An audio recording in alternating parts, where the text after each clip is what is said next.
초대교회 성도들을 만나면 인사했습니다. 주님이 다시 사셨습니다. 그들에게 그만큼 그것은 중요한 신앙의 핵심이었기 때문입니다. 그리고 그것은 그만큼 그들에게는 다급한 고백이기 때문입니다. 그때마다 성도들은 화답했었다고 합니다. 정말입니다. 주님이 다시 살아나셨습니다. 그것은 그들에게는 목숨보다도 더 소중한 신앙의 고백이었고 진리였기 때문에, 그리고 그것은 그들을 지탱하는 이 세상의 그 어떤 것보다도 가장 강력한 힘이었기 때문입니다. 주님 다시 사셨습니다. 그러면 모두가 다시 주님 다시 살아나셨습니다. 정말입니다. 제가 하겠습니다. 주님이 다시 사셨습니다. 좋습니다. 정말입니다. 아니, 정말 주님은 다시 사셨습니다. 그렇게 해봐요. 정말 주님이 다시 살아나셨습니다. 정말입니까? 아멘. 요즘처럼 그것이 다시 다급할 정도로 우리에게 중요한 신앙 고백 아닙니까? 비비비토, 그러면은 베레 비비토라고 하는, 그것은 중세시대 이후까지 지속되어진 교회의 생명처럼 이어온 고백이었고 인사였습니다. 그렇습니다. 주님은 다시 살아나셨습니다. 우린 신앙의 중요한 핵심입니다. 그럼 모두가 다 인사합니다. 정말입니다. 주님이 다시 살아나셨습니다. 그것은 역사적인 사실만이 아니라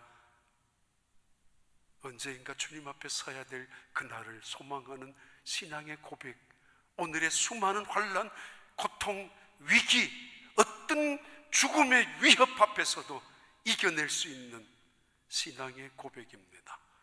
정말 주님은 다시 살아나셨습니다. 다시 살아나신 부활의 예수 그리스도의 생명과 부활의 능력이 온 가정에, 그리고 오늘 여러분에게 임하는 놀라운 축복이 되길 바랍니다. 아멘. 지난주 세 가지 질문을 던졌습니다. 예수님은 누구인가? BC와 AD를 갈라놓은 분기점이 되었던 예수님, 예수님 오시기 전과 오신 이후 2020년을 만들어 놓았던, 아니 그것이 역사의 전환점이 되게 했던 예수님은 누구인가? 라는 첫 번째 질문입니다. 그리고 두 번째 질문은 이보다 훨씬 더 구체적이고 중요한 신학적인 질문입니다. 그는 신이었는가? 아니면 사람이었는가? 영원하신 하나님이 어떻게 유한한 인간에게, 위대하시고 크신 하나님, 우주보다도 크신 하나님 어떻게 티끌 같은 인간의 존재 속에 오실 수 있단 말인가? 아니면 영이신 하나님이 육체 속에 어떻게 존재할 수 있단 말인가? 의인이신 하나님께서 어떻게 죄인인 인간 속에 함께 할 수 있단 말인가? 라는 질문은 매우 중요한 신학적인 질문이며 동시에 기독교의 중요한 핵심이기도 합니다. 그리고 세 번째 질문은 예수님은 왜 이 땅에 오셨는가? 신이 왜 인간이 되셨는가? 지난주 호산나라라는 부르짖음 속에 그 대답을 세 가지 말씀해 드렸습니다. 오늘 다른 질문입니다. 예수님의 입장에서, 그분의 주관적인 입장에서 찾아보는 질문입니다. 첫 번째 질문은 이것입니다. 예수님은 자신이 신이었다는 사실을 알고 계셨는가? 몇 살 때부터, 언제부터였을까? 어릴 때부터였는가? 아니면 세례받은 이후부터였을까? 변화산에였을까? 예수님은 자신이 신이었다는 사실을 알았다면 왜 그렇게 소극적으로, 적극적이지 못하시고 소극적으로 내가 하나님이라는 사실을 말씀하셔야만 했었는가? 사람들은 그런 예수님, 소극적이나마 예수님이 하나님의 아들이라는 사실을 인정할 때마다, 시인할 때마다, 그리고 하나님의 권위를 가지고 죄인을 사하여 줄 때마다 신성 모독죄라고 말했던 바리새파들, 제사장들, 그런 어떤 존재들인가? 그리고 주변의 가족들마저도 예수님은 귀신 들린 정신 이상자라고 취급할 정도였다면 예수님은 정말 어떤 분이었는가, 자기가 어떻게 앓으셨는가. 두 번째, 그가 이 땅에 오셔서 하셨던 수많은 사역들, 병자를 고치시고 이적을 행하시고 그리고 말씀을 선포하셨던 그 모든 사역이 이 땅의 죄인을 구원하기 위한 사역이었는가, 그것이 하나님의 뜻이었고 아버지의 뜻이었다는 것을 그는 확신하고 계셨단 말인가 라는 두 번째 질문입니다. 2000년 전에 3년 동안 계셨던 예수님이 하신 일이 우리를 죄에서 건져주시기 위한 사역이었다는 걸 예수님은 확신하시고 계셨는가. 세 번째, 예수님은 십자가 앞에 두려워하시고 주저하시기도 하셨습니다. 고민하시기도 하셨습니다. 그는 부활을 진짜 믿고 계셨을까? 확신, 그 마음속에 부활에 대한 소망을 갖고 계셨을까? 라는 세 번째 질문입니다. 그리고 하나 더 붙인다면은, 예수님은 지금 어디에 계시는가? 그곳에서 무엇을 하고 계시는가? 세 번째, 네 번째 질문을 중심해서 말씀을 드리지만은 가장 중요한 세 번째 질문이 설교 전체 주제가 될 것입니다. 오늘 우리는 대단히 특별한 시대에 살아가고 있습니다. 어느 때보다도, 얼마 전까지만 하더라도 상상도 못했던 우리 어릴 때만 하더라도, 그리고 비상한 시대에 살아가고 있습니다. 우리 눈앞에 지진이 일어난 적도 없고, 우리 눈앞에 미사일이 떨어져서 수많은 사람들이 죽어가고 있는 현장을 목격하고 있는 것도 아닙니다. 핵이 터져서 나라 전체가 쑥대밭이 되는 그런 속에 있지도 않습니다. 때로 사실은 전쟁터가 있다, 전쟁이 일어난다 할지라도 학교는 일정 시간이 지나면 천막을 치고 학교를 운영하기도 했었고, 때로는 지진이 일어났다 할지라도 시간이 지나고 나면, 아니면 그 지진을 그대로 놓고라도 할 일은 했어야 했었습니다. 그러나 우리는 지금 비상한 시기에 살아갑니다. 눈 뜨면 학교 갈 줄 알았고, 당연히 일하러 갈 줄 알았고, 당연히 사람 모이는 거 자연스럽게 모이는 것이라고 믿었지만은 모든 것이 멈추어 버렸습니다. 매우 특별한 때에, 비상한 때에 살아갑니다. 이해할 수도 인정할 수도 없는 그런 시간 속에, 멈추어진 시간 속에 우리는 살아갑니다. 사람은 바닷속에 길을 만들기도 하고, 바다 위에 길을 만들어서 섬을 육지로 만들어 놓기도 합니다. 하늘에 길을 만들고 별의 길을 만들어서 별 속에 쫓아가기도 합니다. 그런데 죽음에서 벗어날 수 있는 길은 누구도 찾아낸 사람이 없습니다. 이처럼 대단한 문화와 과학의 문명 속에 살아가면서도 불안해합니다. 두려워합니다. 공포 속에 있습니다. 왜 그렇습니까? 모든 것을 멈춰야 하고, 모든 것을 봉쇄해야 하고, 모든 것을 격리시켜야 하는 이유가 무엇입니까? 서로가 서로를 믿을 수 없을 만큼 불신의 세계로, 불신의 자리로 채워져 버렸던 이유가 무엇입니까? 하나입니다. 죽음에 대한 두려움 때문입니다.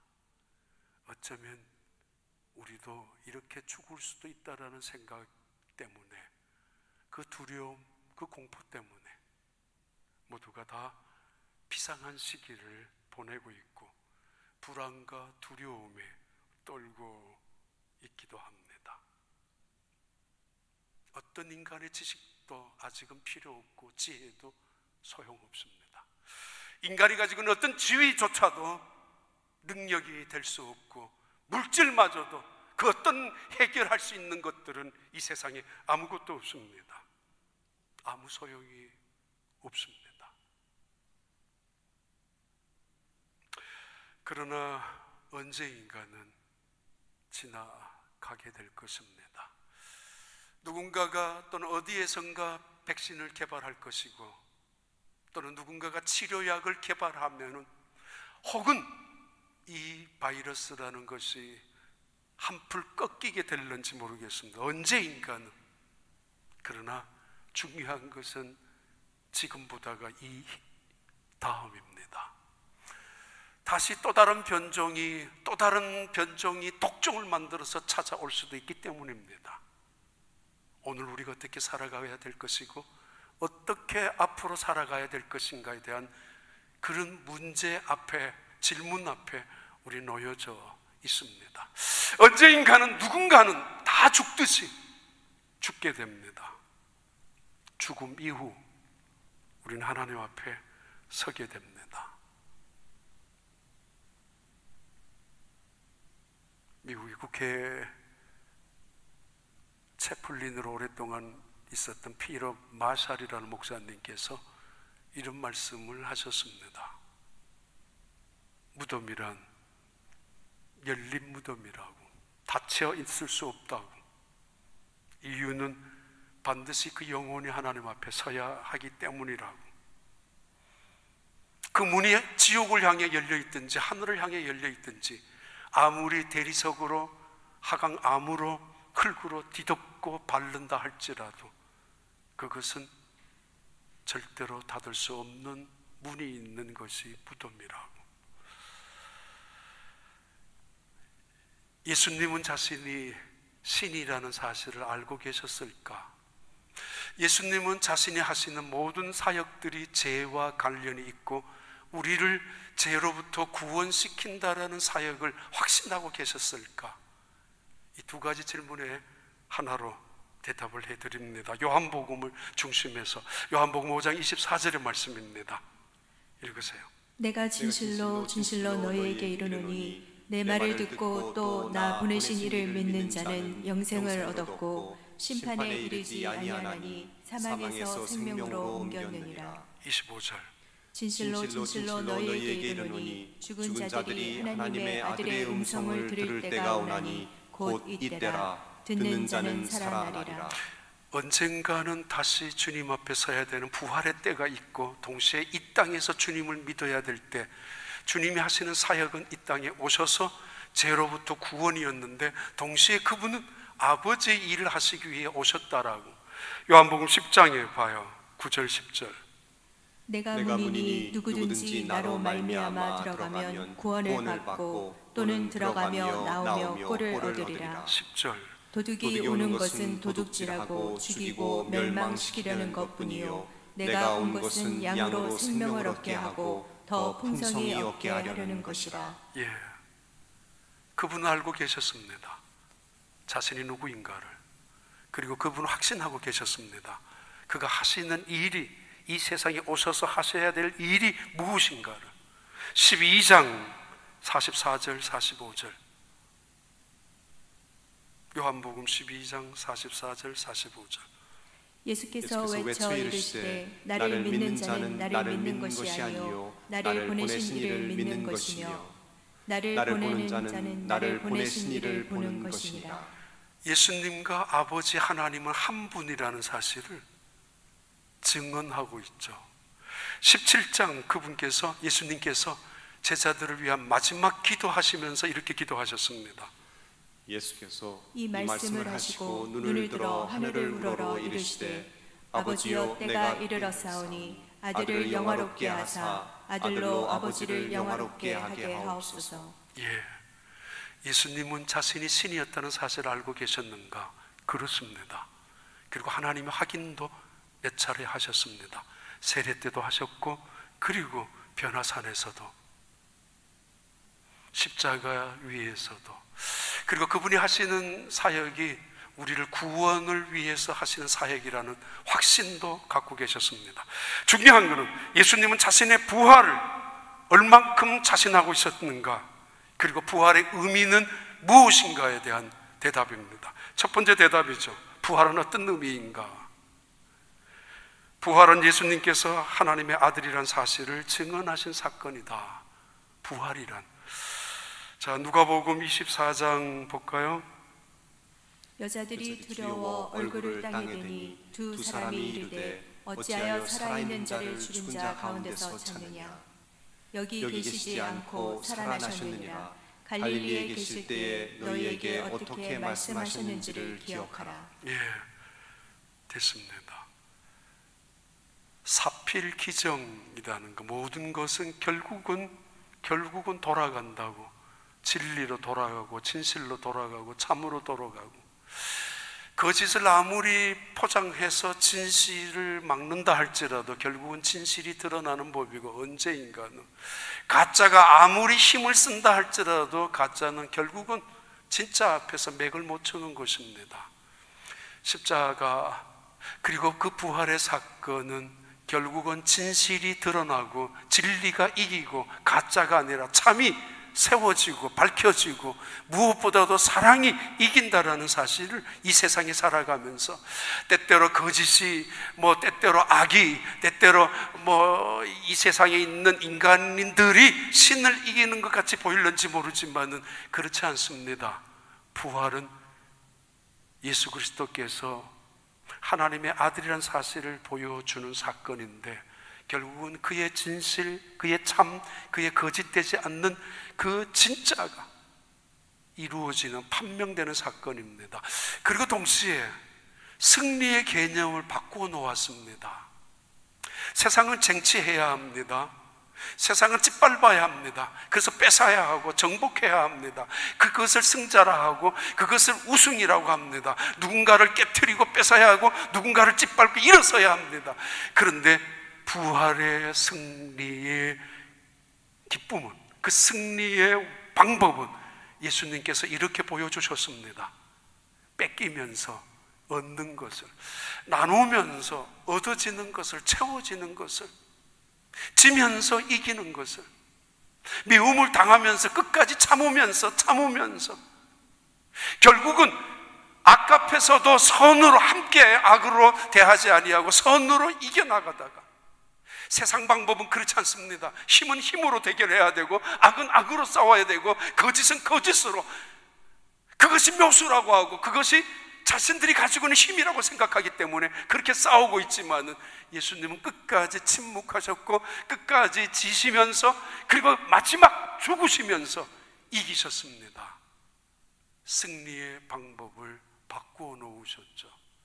그리고 그분이 부활하심으로 그가 살아오시면서 말씀하셨던 모든 말씀이 사실인 것이, 그리고 그가 행하셨던 모든 이적들이 정말 하나님의 아들로서 행하셨다는 사실을, 그리고 마지막 그가 내가 죽으면 다시 살아날 것이라는 그 말씀을 참으로 증언해 준 사건이 부활의 사건입니다.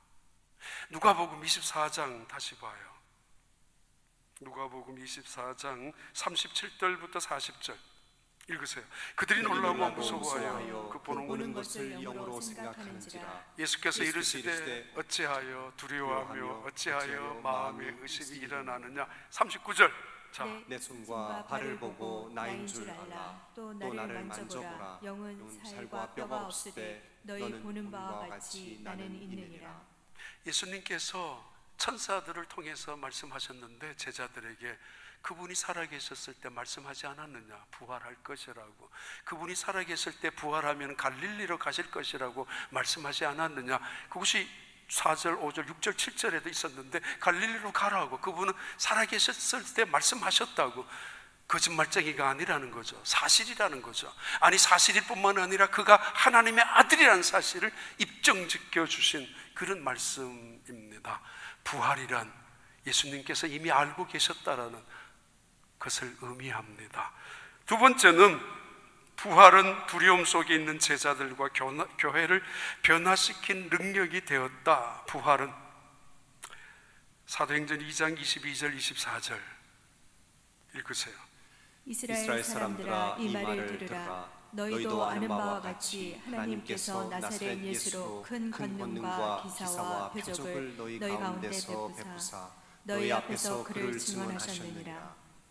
그가 하나님께서 정하신 뜻과 미리 아신 대로 내준 바 되었거늘 너희가 법 없는 자들의 손을 빌려 못 박아 죽였으나, 그러나 하나님께서 그를 사망의 고통에서 풀어 살리셨으니 이는 그가 사망에 매여 있을 수 없었습니다.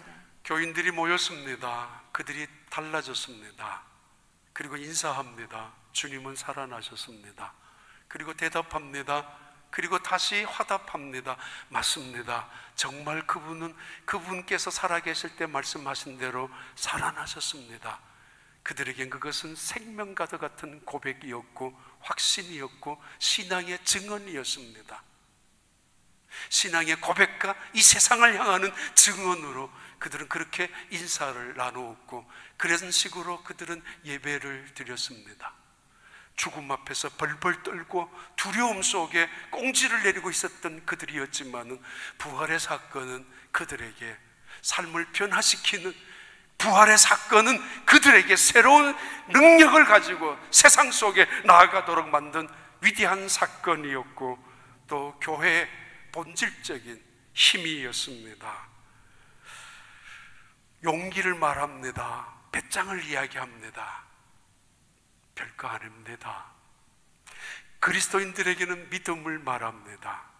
그것을 우리는 용기라고 부르지 아니하고 믿음이라고 하고, 배짱이라고 말하지 아니하고 믿음이라고 합니다.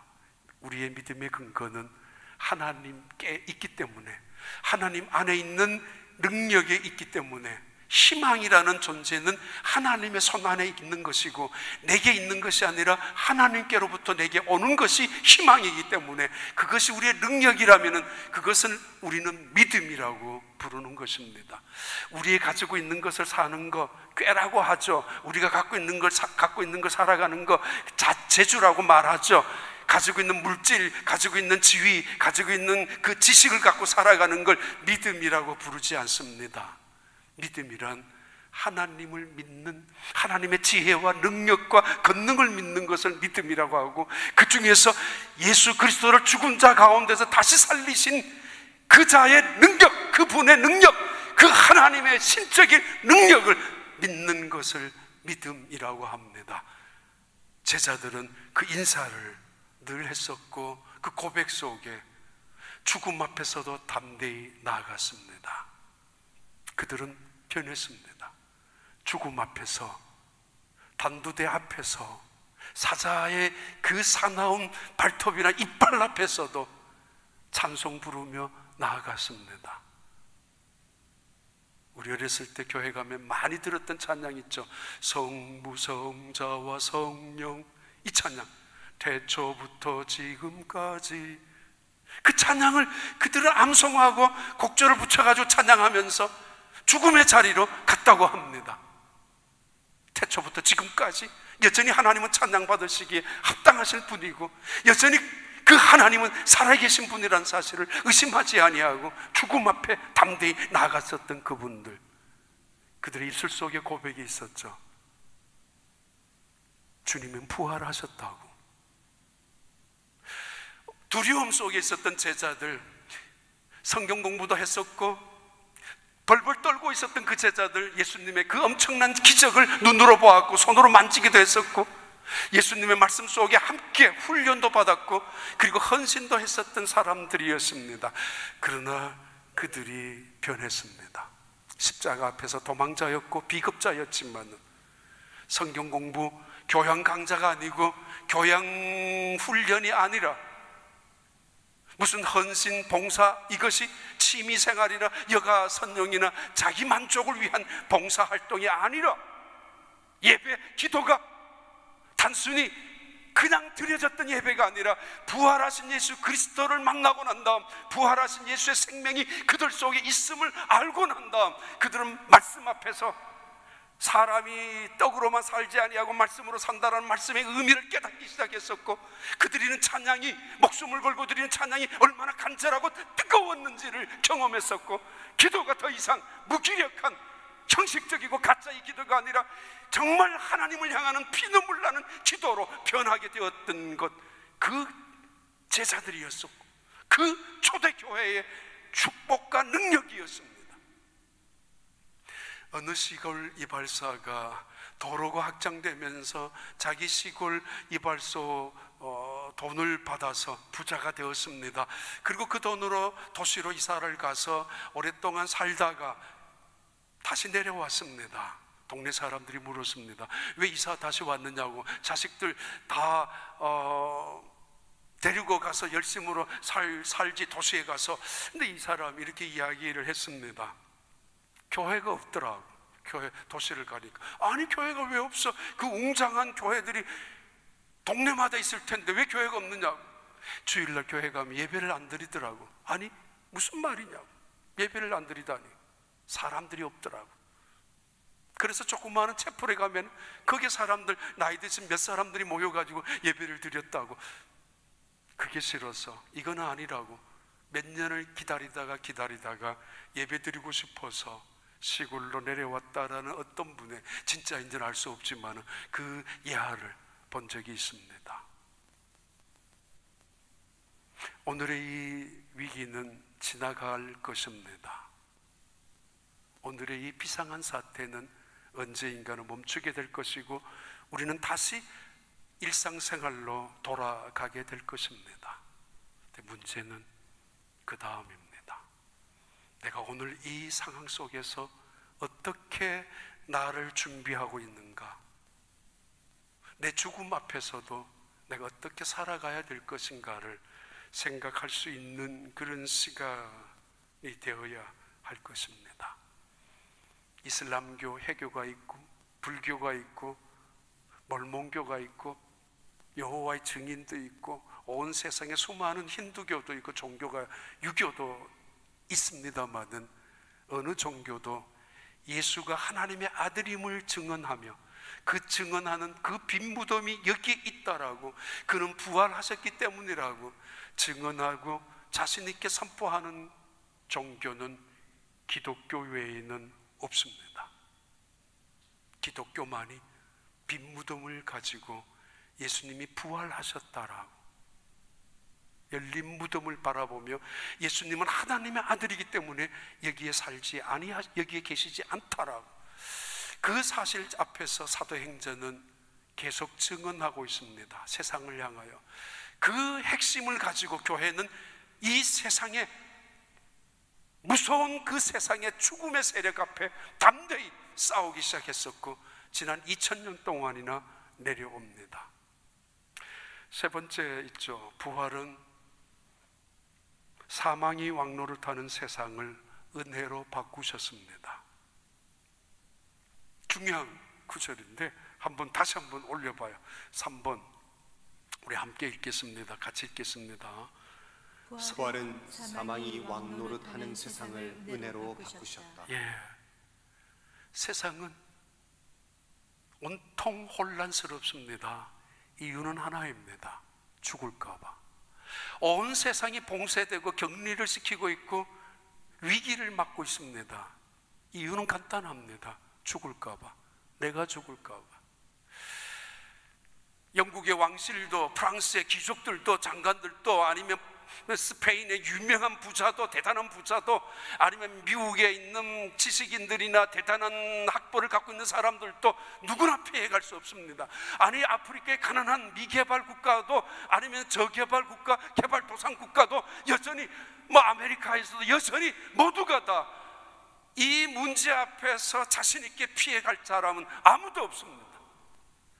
이 세상은 사망이 왕노릇하는, 대통령이 있지만 대통령도 이 세상을 좌지우지할 수 없는 왕이 누구냐라고, 왕의 근처에 앉아있는 자가 누구냐라고, 사망입니다. 죽음이 왕노릇하고 있는 세상 속에 오늘도 살아가고 있습니다. 모두가 벌벌 떨고 혹시라도 감염될까봐, 혹시라도 내게 그 위험이 우리 가족에게 찾아올까봐 모두가 벌벌 떨고 있습니다. 사망의 그 왕권, 권세, 그 세력 앞에서 말입니다. 사망이 이 땅에 왜 왔어요? 죄악 때문입니다.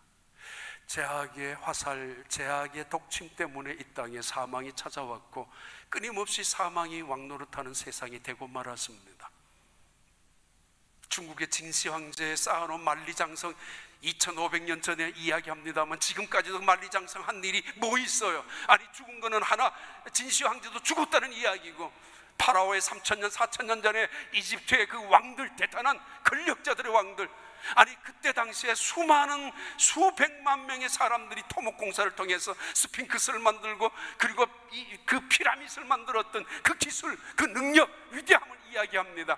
그러나 그렇지 않습니다. 그 안에 있는 시체들 우리에게 말해줍니다.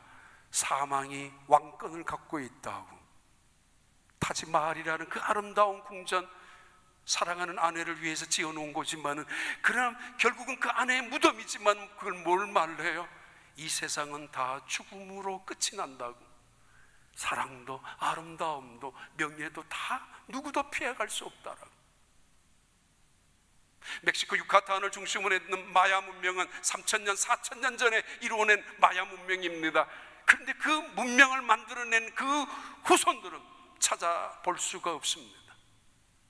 1400년 전에 페루를 중심한 그 잉카 문명을 이룬 그 자리, 마추픽추라는 지상에서 2500m 이상의 그 산 꼭대기에 만들어 놓은 동네, 도대체 어떻게 그런 동네를 만들고 살고 있었는지 몇백 년을, 그들의 그 문명에, 그들의 그 농사짓는 기술에 감탄하죠. 저장한 방법도 감탄하고 수도물을 끌어올린 것도 감탄하고, 마야 문명 2000년, 3000년 전에 그 민족들이 천문학을 이용해서 과학적인 문명을 갖고 살았던 것처럼 지금 상상도 못하는 사람들이었지만, 민족 부족이었지만 흔적도 없습니다. 그 부족들이, 그 후손들이 누구인지 찾아낼 수도 없습니다. 어디로 갔는지, 왜 죽었는지 아무도 찾아낼 수가 없습니다. 왜 그렇게 몰살해서 없어져 버렸는지. 뭐예요? 죽음이 왕이라는 것이죠. 우린 겸손해야 합니다. 그리고 다시 돌아봐야 됩니다. 무엇을 보고 살아가야 하는지, 어떻게 살아가야 할지를 말합니다. 봐요. 로마서 5장에서는 이 사실을 매우 중요하게 다루고 있는데 5장 12절 읽으세요. 그러므로 한 사람으로 말미암아 죄가 세상에 들어오고 죄로 말미암아 사망이 들어왔나니 이와 같이 모든 사람이 죄를 지었으므로 사망이 모든 사람에게 이르렀느니라. 14절. 그러나 아담으로부터 모세까지 아담의 범죄와 같은 죄를 짓지 아니한 자들까지도 사망이 왕노릇하였나니 아담은 오실자의 모형이라. 예. 그 다음에 15절. 그러나 이 은사는 그 범죄와 같지 아니하니 곧 한 사람의 범죄를 인하여 많은 사람이 죽었은즉 더욱 하나님의 은혜와 또한 한 사람 예수 그리스도의 은혜로 말미암은 선물은 많은 사람에게 넘쳤느니라. 중요한 거니까 21절도 봐요. 21절. 예, 21절 읽으세요. 이는 죄가 사망 안에서 왕노릇한 것 같이 은혜도 또한 의로 말미암아 왕노릇하여 우리 주 예수 그리스도로 말미암아 영생에 이르게 하려 함이라. 죽음, 무서운 건 사실입니다. 암이라도 걸렸으면 투병 생활 몇 년을 하면서 애를 쓰기도 할 텐데, 사고라도 났다면 재활 치료라도 받으면서 정말 생존, 살려고 열심히 노력도 해볼 수도 있는데, 이 코로나 바이러스는 눈에도 보이지 않는 광학 현미경을 가지고도 간신히 찾아낼 수밖에 없는 이 작은 딱지, 조그마한 그 미생물 하나가 뭔데 우리는 꼼짝할 수가 없습니다. 사망이 왕노릇하는 세상. 오늘 본문에 나오죠. 55절부터 56절, 고린도전서 15장 55절 56절 읽어봐요. 사망아 너의 승리가 어디 있느냐? 사망아 내가 쏘는 것이 어디 있느냐? 사망이 쏘는 것은 죄요 죄의 권능은 율법이라. 두 가지의 화살이 있습니다. All death, 죽음. Where is your sting? 너가 쏘는 독화살이 어디 있냐 말이야. 한번 쏘려면 쏘봐라. 죄로 인해, 죄의 독침을 말합니다. 죄로 인하여 감염된 것을 말합니다. 바이러스보다 수만 배가 더 위험하고 더 지독한, 이것은 아무리 불로 태워도 아무리 역사가 지나가더라도 없어지지 아니하는 무서운 전염병인 이 죄의 독침에 독화살을 맞아봐라. 쏠 테면 쏘아봐라. 그러면서 너의 승리가 어디 있느냐고. Where is your victory? 한번 이겨보라고. 이때 빅토리는 리코스라는 단어를 씁니다. 뾰족한 아주 날카로운 화살을 말합니다. 이것은 예수님의 은혜의 화살일 수도 있습니다. 한쪽은 죄로 인하여 독이 묻은 화살을 쏘는가 하면은 한쪽에서는 은혜를 가지고 있는 은혜의 화살을 쏘고 있습니다. 그래서 은혜의 화살을 속에 있는 그 생명, 영생을 바로 그거 부활로 증거했던 예수님께서 말씀하시는 말씀입니다. 자, 쏠려면 쏘아봐라. 아니, 사도 바울이 고린도 교회를 향하여 증언하는 말씀입니다. 세상을 향하여, 사망이 왕노릇한 이 세상을 향하여 담대하게 나아가라고. 죽음 앞에서 벌벌 떨고 있는 인생을 향하여 오늘 또 이 죄 때문에 왕의 자리를 놓쳐버리고 깨트려버린 채 인간이 노예처럼 살아가고 있는 그들을 향하여 예수님이 부활하셨다라고. 자, 내 몸에 화살을 쏠려면 쏘아봐라. 이미 나는 성령을 통하여 예수의 생명의 부활의 능력이 내 안에 있으니까, 예수님이 이미 부활하심으로 승리한 승리자가 되니까 싸우려면 쏘라고, 덤비려면 덤비라고. 결코 이길 수 없다라고 말합니다. 그 화살을 은혜의 화살이라고 로마서 5장 말합니다.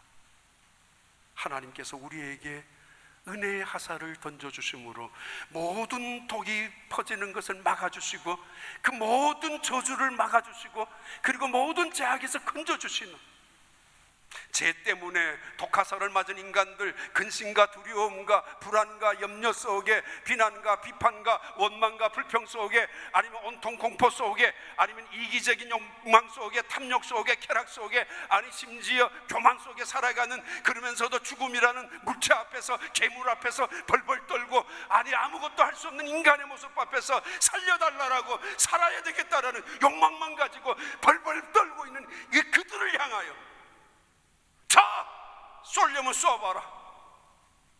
예수 그리스도께서 부활하심으로 이 세상 모든 사람들에게 베풀어 주신 그 은혜로 말미암아 이제는 생명의 역사가, 부활의 역사가, 영원한 영생의 역사가 이루어지는 것을 말하지 않습니까? 온통 우리 몸에 독이 다 퍼져가서 죽음 직전에 있었던 우리들, 노예로 살 수밖에 없었던 우리들, 죽음 속에 살 수밖에 없었던 우리들, 그러나 그 속에 은혜가 들어와서, 그리스도의 보혈이 들어와서 성령이 인쳐주셔서 우리를 해독시켜 주시고 우리를 깨끗하게 씻어주셔서 생명으로, 영생의 사람으로 세워주신 것, 그것을 은혜라고 합니다. 은혜가 왕노릇하는 것이라고 말합니다. 다시 말합니다. 고난의 시기에, 위기의 시기에 종교적인 의무로만 이기려고, 버티려고 하지 마십시오. 종교적인 어떤 책임으로만 이 시간을 지나려고 생각하지 마십시오. 은혜를 바라보십시오. 은혜를 체험하십시오. 하나님의 신실하심, 하나님의 사랑하심, 하나님의 영원하심, 아니 예수 그리스도를 죽은 자 가운데서 다시 살리신 이의 그 영이 우리 안에 계시면 우리도 죽은 자 가운데서 다시 살리실 것을 믿는 믿음 안에 있는 사람들, 그 은혜, 하나님의 그 은혜는 이 세상의 그 어떤 것으로도 얻을 수 없는 놀라운 축복이고 선물이고 능력입니다. 이 세상에 계셨을 때 예수님은 죽은 자 나인성 가부의 아들을 무덤 관을 붙잡고 말씀하셨습니다. 그 슬퍼하는 어머니에게 울지 말라고. 그러면서 간에 손을 대고 청년아 일어나라, 청년아 일어나라. 마치 아무 일도 없다는 뜻이, 어쩌면 일어나야 될 청년이, 가슴에 뛰고 일어나야 될 그 청년이 앉아있고 누워있는 그 자리를 보면서 꾸짖듯이 청년아 일어나라. 죽음을 그렇게 말씀하셨습니다. 야이로 해당장 딸 죽었을 때 사람들이 비웃고 있었죠. 죽었다고. 예수님은 아니라고, 잠자고 있다고. 그리고 잠자고 있는 딸을 깨우는 아빠처럼 딸아 일어나야지, 그리고 밥 먹어야지 라고 그를 깨워주셨습니다. 예수님은 죽음을 그렇게 보셨습니다. 죽은 지 나흘이나 되는 나사로의 무덤 앞에 가셨을 때 예수님은 친구를 불러내듯이, 사랑하는 친구를 밖으로 불러내듯이 썩어서 냄새나는 그 자리에 무덤을 향하여 예수님은 나사로야 나오너라 그렇게 말씀하셨습니다. 죽음이 자신의 친구인 것처럼, 잠자는 것처럼 그를 향하여 죄와 사망의 권세를 이기시고 부활하셨다라고 합니다. 모든 저주와 어둠의 세력, 마귀의 세력, 사탄의 그 결박을 끊고 일어나셨다고 합니다. 그 예수 그리스도가 부활하신 날입니다. 그분은 지금도 승천하셔서 하나님 우편에 계십니다. 우리를 위하여 기도하시고 계십니다. 분명히 알아야 합니다. 그분은 준비하시고 계신다는 것 말입니다. 다시 오실 것입니다. 로마서 8장 봐요. 11절 같이 읽어요. 예수를 죽은 자 가운데서 살리신 이의 영이 너희 안에 거하시면 그리스도 예수를 죽인 자 가운데서 살리신 이가 너희 안에 거하시는 그의 영으로 말미암아 너희 죽을 몸도 살리시리라. 17절 자녀이면 또한 상속자 곧 하나님의 상속자요 그리스도와 함께한 상속자니 우리가 그와 함께 영광을 받기 위하여 고난도 함께 받아야 할 것이니라. 18절 생각하건대 현재의 고난은 장차 우리에게 나타날 영광과 비교할 수 없도다. 예, 됐습니다. 지난 사순절 우리는